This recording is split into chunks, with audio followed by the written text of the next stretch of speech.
Story की starting वहीं से होती है। एम्परर और रोज बैठ के बातें कर रहे होते हैं गाड़ी में। रोज एम्परर से बोलती है आपके काम और कर्तव्य कौन करेगा। एम्परर बोलते हैं मैंने वो काम मार्केस को सौंपा है। रोज मन में सोचते बेचारे मार्केस। वह बोलती है आप आमतौर पर अपने कर्तव्य मार्केस पे नहीं सौंपते। मुझे नहीं पता था कि आप डचेस कोडिया को देखने के लिए इतने बेताब है। एम्परर मुस्कुराते बोलते मुझे खुद भी इसकी जानकारी नहीं थी। रोज बोलती है हालांकि आप कुछ समय पहले ही उनसे मिले थे। एम्परर बोलते मैं जानता हूँ। ये सुन के रोज अपना सर पकड़ के सोचती है मैं बस अपनी बात बेकार में कर रही हूँ। तभी रोज की नजर नोक पे जाते है जो घोड़े पे बैठा हुआ होता है। वह इस वक्त बहुत ही चिढ़ा हुआ होता है। रोज सोचती है उसकी जानलेवा निगाहें। वह लोग जा ही रहते हैं। इसी तरह रात हो जाती है। वह लोग आग जला के बैठे हुए होते हैं। रोज एम्परर को खाने के लिए स्टिक देती है। वह बोलते शुक्र है कि हमने कुछ मीट पैक कर लिया था। एम्परर मीट खाते हुए बोलते हैं बिल्कुल नहीं। ये सुन के रोज एम्परर को देखने लगती है। बोलती है कि आपको यहाँ आने का पछतावा होने लगा है। ये सुन के एम्परर खाते हुए रुक जाते हैं। रोज जाके एम्परर के बगल में बैठ जाती है। वह आसमान को देखते हुए बोलती है लेकिन फिर भी ऐसा नजारा आपको कहीं और देखने के लिए नहीं मिलेगा। सुन के एम्परर भी आसमान को देखने लगते हैं। रोज की तरफ देखते हुए बोलते हैं हाँ ऐसा ही लगता है। तभी हवा चलने लगती है जिस वजह से रोज के बाल हवा में लहरा रहे होते हैं। ये देख के एम्परर शर्माने लगते हैं। जल्दी से अपना सर दूसरी तरफ कर लेते हैं। उन्हें ऐसा करते देख रोज बोलती योर मैजेस्टी। एम्परर के लाल कान देखकर सोचती है शायद उसकी तबीयत ठीक नहीं है। परेशान होते हुए बोलती योर मैजेस्टी। तभी वहाँ पे नोक आते हुए बोलते माफ करें। ये बोलकर वे एम्परर के माथे को छूकर बोलता है महाराज को थोड़ा बुखार है। आपको जल्दी ही गाड़ी में जाकर थोड़ा आराम करना चाहिए। ये सुन के एम्परर बोलते क्या बुखार। तभी उनके माथे पे एक गीली पट्टी मारी जाती है। नोक अपने सीने पे हाथ रखकर बोलता है ड्यूक उसे जल्दी गाड़ी में वापस ले जाना सबसे अच्छा होगा। वो सोचती है बिना अनुमति के जादू का प्रयोग करना। एम्परर तो अपने हाथ में गीले टॉवल को देख रहे होते हैं। रोज सोचती है थियोडोर का स्वास्थ्य सबसे पहले है। वह एम्परर को तुरंत ही गाड़ी में जाने के लिए बोलती है मैं बाहर सो जाऊंगा कृपया चिंता न करें और आराम करें। ये सुन के एम्परर कुछ नहीं बोल पाते हैं। सिंचो के अगले दिन का होता है। एम्परर गाड़ी में बैठे हुए होते हैं। सुविधा होने पर भी आपको डटे रहना होगा। ठंडा लगने से तो ये बेहतर है। ये सुन के एम्परर गुस्से से बोलते मुझे ठंड कैसे लग सकती है। रोज बोलती हम सिलेवा की ओर जा रहे हैं। मौसम लगातार गर्म और ठंडा होता रहता है। यह सुनकर वे चिल्लाते बोलते मैं इसे अब और बर्दाश्त नहीं कर सकता। बोलकर वे कपड़े उतार देते हैं। रोज सोचती है लेकिन इस हिसाब से तो शायद सर्दी जुकाम ही उसके बुखार का कारण नहीं है लेकिन असली गर्मी। एम्परर बोलते लेकिन मुझे ये बिल्कुल भी पसंद नहीं है। रोज बोलते ये सब आपके लिए ही था योर मैजेस्टी। एम्परर बोलते हाँ आपकी वजह से मुझे कंबलों के ढेर के नीचे सोना पड़ा। रोज बोलती सर्दी लगने से तो बेहतर ही है। अगर आप बीमार होकर लौटे थे मैं मार्केस का सम्मान कैसे कर सकता था। एम्परर बोलते मैं तो असल में बीमार नहीं था। भूल जाओ मार्केस को इस बात का अंदाजा भी नहीं है कि मैं तुम्हारे पीछे तक यहाँ आया हूँ। रोज बोलते तो फिर ये आपने कैसे किया। ये सुनकर एम्परर मुस्कुराते हुए बोलते हैं मुझे पता था कि वह मुझे यूं ही वहाँ से जाने नहीं देंगे इसलिए मैंने जाने से पहले उनके लिए एक पत्र छोड़ दिया। ये सुन के तो रोज के ऊपर बिजली गिर पड़ती हुए सोचती है तुम भाग आए आप इस उम्र में अभी से शुरू क्यों करेंगे। रोज बोलती योर मैजेस्टी ये आपके स्वभाव के विपरीत है। एम्परर बोलते ठीक है ये मेरे स्वभाव के विपरीत है इसलिए मैं इस मामले की जांच करना चाहता था। रोज बोलती आपका मतलब क्या है। एम्परर बोलते मुझे पक्का तो नहीं पता हो सकता ये क्या हो सकता है। मौसम सुहावना है। ये बोलते हुए मुस्कुरा रहे होते हैं। उन्हें यात्रा करते हुए रात हो जाती है। लोग एक सराय में रुक जाते हैं। कमरे में मोमबत्तियां जल रही होती है। रोज ने अपनी ज्वेलरी भी निकाल दी होती है। वह शीशे में खुद को देखते हुए बोलते मेरा सच्चा स्वरूप। पहले मुझे लगता था कि पुरुष की तरह कपड़े पहनना आसान होगा लेकिन वास्तविकता कुछ और ही थी क्योंकि मुझे हमेशा हर दिन एक मास्क के नीचे रहना पड़ता है। मैं कभी खुश कैसे हो सकती हूँ। अब बहुत देर हो गई है। जब आपके पास कुछ ना हो तो चले जाना आसान होता है लेकिन मेरे पास कुछ था। मैं अपने परिवार जैसे इन लोगों को पीछे नहीं छोड़ सकती। ये सब किसी बात का दुखड़ा है। ऐसा लगता है कि असली और नकली ने अपनी जगह बदल ली हो। बोलकर वह मुड़ जाती है। उसे वे गेट का हैंडल पकड़ के घुमाने वाली होती तभी उसे किसी की आने की आवाज सुनाई देती है। उसे सुन के वह परेशान हो जाती है। तभी नोक बोलते ड्यूक। नोक की आवाज सुनकर वह अपनी आंखें बंद कर लेती है। वह बोलती है नोक ये क्या है। नोक बोलता है ऐसे ही है। बोलकर वह उसके कानों को छूने लगता है। उसके करीब आकर बोलता है आपने कान के बाली ठीक से नहीं पहनी है आपको अधिक सावधान रहना चाहिए। बोलकर वह उसके बालों को पीछे करता है। उसके हाथों को झटकते सोचती है इससे गुदगुदी होती है। वह बोलती बस काफी है। बोलकर वह वहाँ से जा रही होती है। तभी नोक बोलते ड्यूक सावधान रहना मैं सिर्फ इसे हम दोनों के बीच ही गुप्त रखना चाहता हूँ। मुझे ये ज्यादा पसंद नहीं है रहस्य साझा करना। ये बोलते हुए वह मुस्कुरा रहा होता है। उस नोक को देख रही होती है।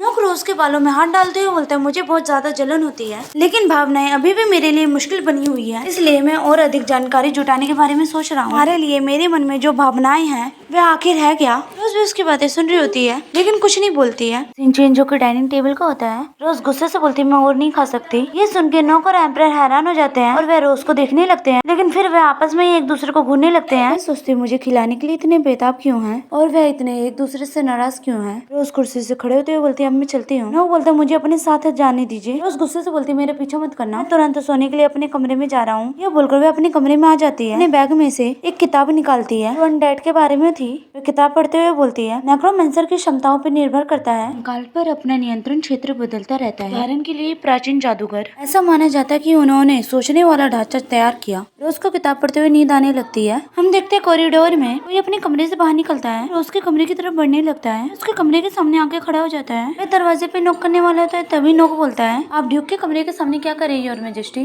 एम्परर पलट के गुस्से से नॉक को देखते हैं और उसका कॉलर पकड़ के बोलते हैं, तुम कीचड़। नॉक मुस्कुराते बोलते हैं, तुम मामूली से नौकर के साथ ऐसा क्यों कर रहे हो, मुझे सचमुच बहुत डर लग रहा है। यह सुन के एम्परर मुस्कुराते हुए बोलते हैं, एक मामूली सा नौकर, क्या किसी की आंखें इतनी भयानक होती हैं? मुझे हंसाओ मत, आपका आखिरी लक्ष्य क्या है? ये बोलते हैं एम्परर बहुत ही ज्यादा गुस्से में होते हैं, उनके हाथों की नसें भी दिख रही होती हैं। वो बोलता है, आखिरी लक्ष्य, मैं बस काम कर रहा हूँ और कुछ पैसे कमाने के लिए ड्यूक एस्ट्रेल की सेवा करना। ड्यूक गहरी नींद में सो गए हैं। अगर आपको उनसे कुछ कहना है तो कल तक का इंतजार करने के बारे में क्या ख्याल है? एम्परर बोलते हैं, क्या सचमुच तुम इसीलिए यहाँ पे आए हो क्योंकि तुम्हें डर है कि मैं रोजेंटा को जगा दूंगा? मुस्कुराते बोलते हैं, मुझे इस बात से कोई आपत्ति नहीं है कि आपको मुझ पर शक है, मुझे बस इस बात की चिंता है कि ड्यूक ना जग जाए। एम्परर चिढ़ते हुए बोलते, तुम बदमाश हो। ये बोलकर वे उसको कॉलर छोड़ देते हैं और वहाँ से जाते हुए बोलते, मेरी नजर तुम पे रहेगी। ये बोलकर वे वहाँ से चले जाते हैं। नोक अपने ग्लास को निकालते हुए बोलते हैं, तो फिर आप ऐसा क्यों नहीं करते? अगर ऐसा हो सकता है तो एक बार कोशिश जरूर करें। ये बोलते हुए बहुत ही गुस्से में होता है। अचानक ही रोज की आंखें खुल जाती है और वे घबराते हुए उठ जाती है। वे सोचती है, मैं जादुई कृतियां पहने ही सो गई। जादुई शक्तियों का काफी हिस्सा समाप्त हो गया होगा। मैंने सावधानी के तौर पर कुछ और भी अपने साथ लाई थी, लेकिन जादुई शक्तियों का संरक्षण करना शायद बुरा विचार नहीं है। ये सोचकर नोक को बुलाती है। फिर रोज के कमरे में आ जाता है। रोज बोलती है, सम्राटन कपड़ों में आप बहुत अलग दिखते हैं। वो मुस्कुराते बोलता है, क्या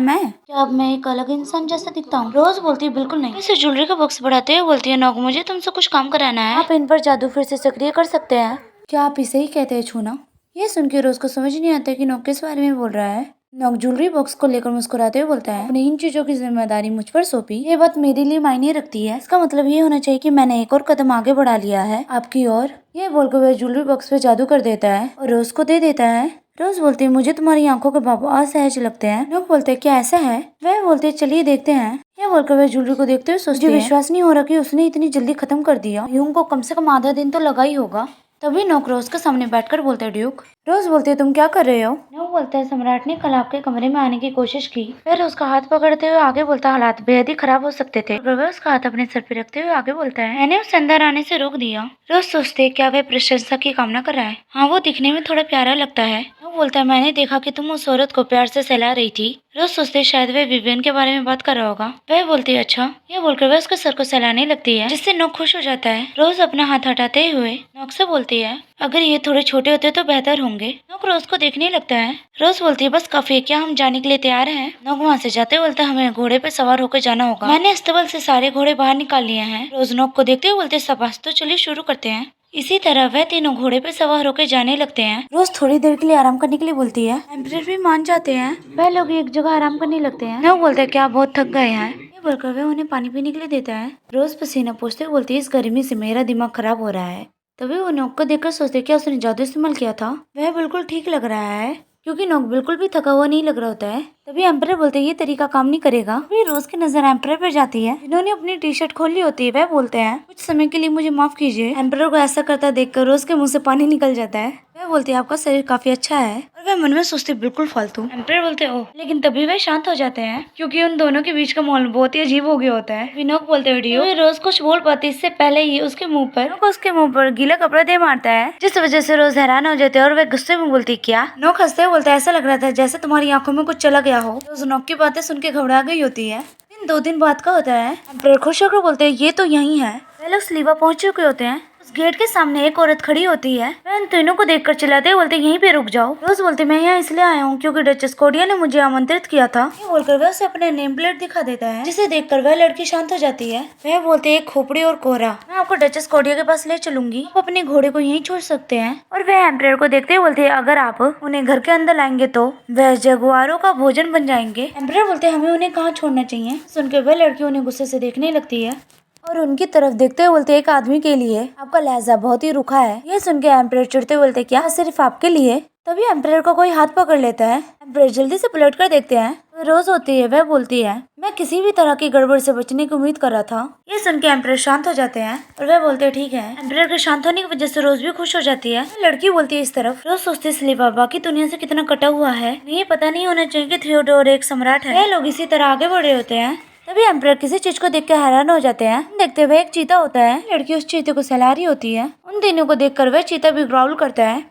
एम्परर मन में सोचते हैं कि हम ठीक रहेंगे। वे लोग स्लीवर के अंदर खड़े होते हैं। वह जगह देख के वे दोनों हैरान होते हैं। वो सोचते बिल्कुल वे दोनों हैरान हैं। जब मैंने पहली बार देखा था तो मेरी भी यही प्रतिक्रिया थी। मुझे लगता था कि अगर एल्व्स असली होते हैं वे शायद ऐसी ही जगह पे रहते होंगे। दूसरी तरफ वह लड़की हंसते हुए बोलती है, विशेष घर स्लीवा की खासियत है, यहाँ की नदी कभी सूखती नहीं और यही हमारे पानी का स्रोत है। क्या ये वाकई खूबसूरत नहीं है? कुछ लोग पेड़ों के ऊपर अपना घर बनाते हैं, लेकिन कुछ लोग पेड़ों के अंदरूनी हिस्से का प्रयोग करते हैं। तभी वहाँ पे डचेस कोडिया आ जाती है। वह लड़की बोलती है, डचेस मुस्कुराते हुए बोलती है, आप अपने साथ कुछ मेहमान भी लाए थे? ये बोलकर वह अपने सीने पे हाथ रखकर करते हुए बोलती है, योर मेजेस्टी काफी समय हो गया है। ब्रेड बोलते मैं बस एस्टेल के साथ चल रहा था क्योंकि मैं स्लीवा से मिलना चाहता था, इसलिए कृपया मेरी बातों पे ध्यान न दे। मेरे साथ वैसे ही व्यवहार करे जैसे आप अन्य साथियों के साथ करते हैं। डचेस मुस्कुराते हुए बोलती है, मैं कैसे कर सकती हूँ? पहले मैं आपको अंदर से दिखा देती हूँ। उन्हें उनके कमरे तक ले चले।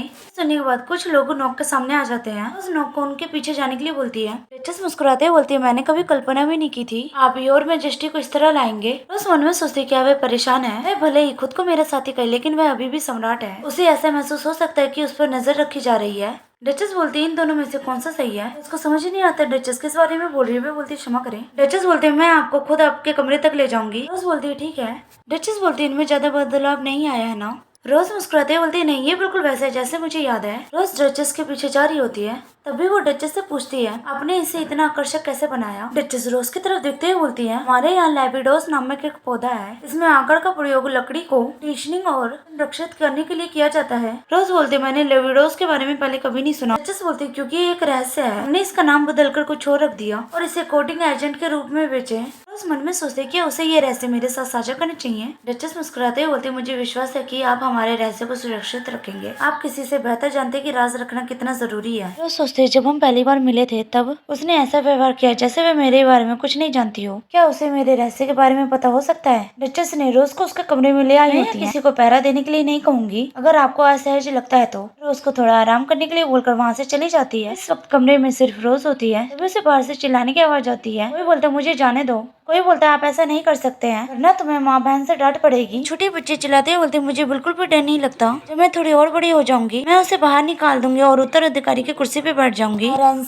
उसकी चिल्लाती आवाज सुन के रोज भी परेशान हो जाती है। अभी बाहर से आवाज आ रही होती है। दरवाजे के पास जाते हुए सोचती है, लगता है 10 साल की बच्ची और उसका बड़ा भाई बात कर रहा हो। वे विभिन्न और उसके भाई से थोड़ा अलग है। विभिन्न के परिवार में हर कोई उसे हर हाल में प्यार करने में जरा से भी देर नहीं लगाते, लेकिन ये बच्चे ये सोचते हुए गेट के बाहर देख रही होती है। छोटे बच्चे चिल्लाते होते तो क्या आप अपनी गलती मानते हैं या नहीं? पापा ने मुझसे कहा जब कोई आदमी चिल्लाता है तो आराम से गिर जाती है। ये सुनकर वह लड़का परेशान होते हुए बोलता मुझे खेद है। वह बच्चे बोलते क्या तुम भविष्य में फिर चिल्लाओगे? ये सुनकर उसका भाई मना कर देता है। अपने भाई का ये जवाब सुनकर वह बोलते ठीक है, क्योंकि मैं दयालु इसलिए तुम्हें माफ कर दूंगी। अब चलिए उन्हें देखने चलते हैं। उसका भाई बोलते क्या? वह बच्चे बोलते मैं माँ के मेहमानों को देखना चाहती हूँ। ने मुझे बताया कि वह कितनी सुंदर थी। उसका भाई बोलते लेकिन जो उनकी बातें सुन रही थी वह सोचती है उसकी माँ में वह मेहमान है जिसके बारे में वह बात कर रही है, उसका मतलब है डचेस कोडिया के बच्चे होंगे। सोचकर रोज गेट खोल देती है। तभी वह आवाज सुनकर वह सामने की तरफ देखते हैं। वह बच्ची तो हैरान हो जाती है और वह जल्दी से रोज के पास जाकर बोलती है क्या आप मेरे पति बनना चाहते हो? ये सुन के रोज सोचते क्या? ये बोलते है क्योंकि तुम बहुत खूबसूरत हो मैं तुम्हें अपना पहला पति बना दूंगी। ये सुन के रोज हंसते सोचते हे भगवान, मैंने इससे पहले कभी इतना प्यारा और मजेदार प्रपोजल नहीं देखा। मैं बाधाओं में बंधने की इच्छा नहीं रखता, लेकिन क्या मुझे उसे किसी तरह का जवाब देना चाहिए? और वहीं दूसरी तरफ उसका भाई अपनी बहन की ऐसी बातें सुनकर डर जाता है और वह जल्दी से उसे पकड़ता है और वहाँ से लेकर हवा की रफ्तार में भाग जाता है। रोज उन्हें जाता हुआ देख रही होती है। देखते रोज अपने कमरे में बैठी होती है और कोई आकर उसको गेट को नॉक करता है। बोलता है मैं आपको नीचे ले जाने के लिए आया हूँ। फिर वह आदमी गेट खोल देता है, उस डाइनिंग हॉल में आ जाती है और बाकी सभी लोग वहीं पे मौजूद होते हैं। मुस्कुराते हुए बोलती है लगता है मैं सबसे आखिर में पहुंचा हूँ। जस मुस्कुराते हुए बोलती है मैं नहीं चाहती थी कि सब इंतजार करें, इसलिए मैंने आप सभी को सबसे आखिर में लाने के लिए कहा। उस जाके कुर्सी पे बैठ जाती है। डचेस बोलती है ब्रैडी, बोलता है तुरंत मैडम। वह जल्दी से टेबल पे खाना लगा देता है। डचेस हंसते हुए बोलती है मैंने सुन लिया, मेरी बेटी ने आपको शादी का प्रस्ताव दिया है। ये सुनकर उसको खांसी होने लगती है। फिर बोलते हैं आपकी बेटी, मैंने सुना है आपकी सबसे बड़ी बेटी कोडिया सिंहासन की उत्तराधिकारी है। हम देखते हैं डचेस की सबसे बड़ी बेटी ताची कोडिया। डचेस बोलती है हाँ, लेकिन मैंने ये नहीं कहा कि मेरी सबसे बड़ी बेटी है, मेरी 2 बेटियां आप देख सकते हैं, ऑरेंज कोडिया। ये सुन के एम्परर परेशान हो जाते हैं और वे अपनी तिरछी नजर से रोज को देखते हैं। रोज बोलती है आपके प्रस्ताव के लिए धन्यवाद, लेकिन मेरी फिलहाल शादी करने की कोई योजना नहीं है। ये सुन के वह बच्ची मुंह फुला लेती है। सभी लोग इसी तरह बातें कर रहे होते हैं। डचेस चाय पीते बोलती है आज क्या किया? उनका बेटा बोलता है मैं उत्तर में गया और अपनी सुबह उस क्षेत्र के भूगोल का रेखा चित्र बनाने में बिताया। वो सोचती है ये वही भाई है जिसे थोड़ी देर पहले डांट पड़ी थी। भोजन के खत्म होने के बाद डचेस ने निजी बैठक का अनुरोध किया। जस्कोडिया बोलते ड्यूक एस्टेल कमरे में सफाई हो जाने के बाद वही मिलते हैं। वह चाहते सोचते इसका मतलब क्या है। जब से हम यहाँ हैं मैंने नोक को बिल्कुल भी नहीं देखा। क्या कर रहा है? कुछ समय तक वह अच्छे नौकर की तरह बर्ताव कर रहा था, लेकिन अब उसने मुझे छोड़ दिया है। बार बार पूछने के बाद आखिरकार मुझे पता चल गया वह कुछ हद तक एकांत इलाके में है। सोचकर वह गेट को खटखटाते हुए बोलती है नोक। आवाज न आता देख वह सोचते कि कमरा खाली है। मैं उनसे कहूंगी कि वह उसे बाद में बुलाएं। तभी नोक बोलता है क्या आप मुझसे मिलने आई हैं? मैं अपने पीछे देखकर बोलती है नोक कहाँ थे तुम? ये सुनकर नोक हंसने लगता है। वह बोलता है मैं चाहता था कि आप इसे सबसे पहले देखें, इसलिए मैंने खुद को इस तरह से ढक रखा है। उस मुखौटे को देखकर सोचते है काली धसी हुई आंखें। क्या वह मुझे अतीत की याद दिलाने की कोशिश कर रहा है? रोज बोलती है बहुत बढ़िया, बहुत अद्भुत नजारा है। तभी वह नोक को देखती है जिसने अपने बालों को छोटा करा लिया होता है। वह मुस्कुराते हुए बोलता है वहाँ एक हेयर ड्रेसर है जो पुरुषों के हेयर स्टाइल करने में माहिर है। मैंने सोचा कि मैं वहाँ जाकर देखूं ड्यूक तुम्हारा क्या विचार है। रोज बोलती है ये बुरा नहीं है, आप पे जच रहा है। बोलकर वह वहाँ से जाते हुए सोचती है इस तरह की तारीफ करना अटपटा लगता है। इसे जल्दी डचेस कोडिया से मिलना है, आप तैयार हो जाइए। उसको जाता देख नोक मुस्कुराने लगता है, हंसते हुए बोलता है ठीक है। दूसरी तरफ विवियन के घर पे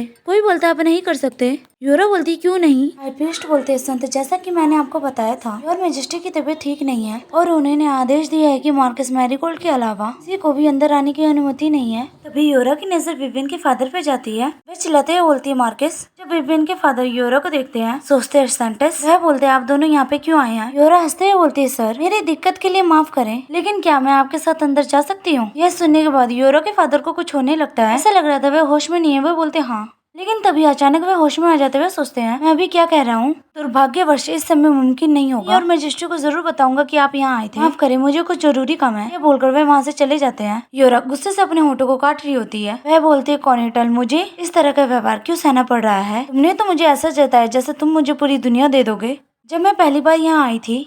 यह बोलकर वह अपना मुंह फुला लेती है। हाईप्रीस्ट कुछ न बोल के आसमान को देखने लगते हैं। आसमान में सुनहरा पक्षी उड़ रहा होता है। वह बोलते हैं ये योर मेजेस्टी का बर्ड है। वे ऊपर देखते हुए बोलते हैं इस तरह उड़ते हुए इसका मतलब ये है कि इसका मालिक दूर है और यह पहरा दे रहा है। बाहर बाजार लगा होता है। दूसरी तरफ हाईप्रीस्ट लेटर लिख रहे होते हैं किसी को।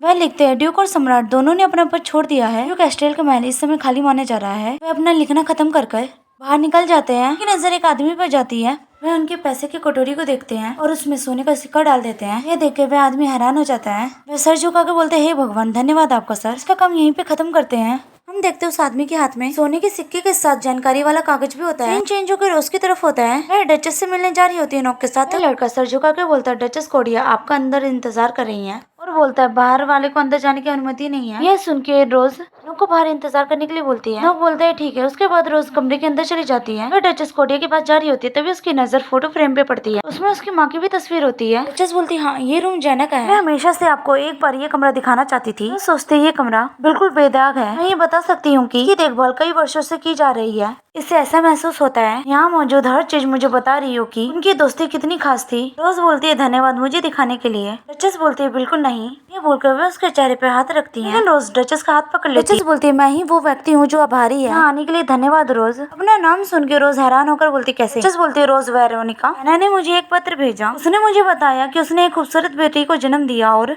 उसका नाम रोज वेरोनिका रखा। इस प्रकार उसने अपना उपनाम उसे दे दिया। ये सुन के रोज बोलती है इसका मतलब आप शुरू से जानती थी मेरे बारे में। तो समझ आ जाता है कि डचेस कोडिया क्यों उसे यहाँ बुलाया। रोते हुए सोचती मुझे क्या करना चाहिए। मुझे उस पर भी वही श्राप दे देना चाहिए जो मैंने नोक को दिया था, लेकिन डचेस के साथ ऐसा करने से युद्ध की घोषणा करने से कोई अलग नहीं है। सोची रहती है तभी उसे डचेस की आवाज आती है जो बोलती है जेना का वहाँ रुकने पर अड़े रहना मूर्खता थी, मानते हुए कि शायद तुम्हारे पिता उसे ढूंढने आ सकते हैं। डचेस ड्रॉर में से पत्र देते हुए बोलती है लेकिन उसने मुझे एहतियात के तौर पर हमारा ख्याल रखने के लिए कहा था। सुनकर रोज पत्र को पढ़ने लगती है। उसकी माँ ने उसके लिए लिखा था। डचेस बोलती है जेना की मौत का पता चलने के बाद मैं तुम्हें ढूंढने गई थी लेकिन तुम पहले ही जा चुकी थी कुछ सालों बाद। रोज बोलती है जब मैं पहली बार अपने पिता के साथ घूमने आई थी। डचेस बोलती है ये सही है।